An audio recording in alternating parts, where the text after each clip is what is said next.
homelessness even a problem. It shouldn't be a problem. It shouldn't have to go.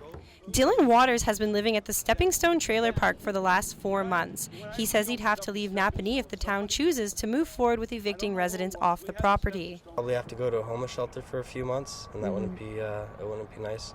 I'd probably have to leave Napanee. I wanted to be in Napanee, so that's kind of why I'm mainly here.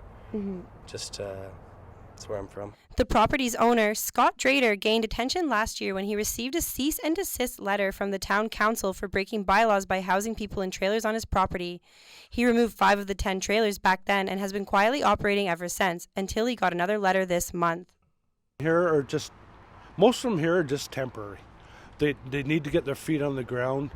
The town says the trailer park isn't hooked up to water or septic tanks, and there is a concern about fire safety. Drader says he would love to replace the trailers with tiny homes. The ones that I look after, some are not sociably, they cannot live in the house, basically. I take the ones, I have a few here that will never live in a normal house.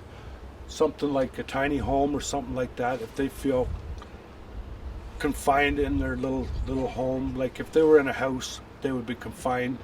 They would be trying to jump out the window to try to escape to get out in the fresh air. Where if I had a tiny home here, they felt confined in the tiny home, or even the trailers right now. They can walk out their front door. They have a view of the woods and everything like that. People gathered outside of Napanee Town Hall Monday morning to defend Drader's makeshift housing.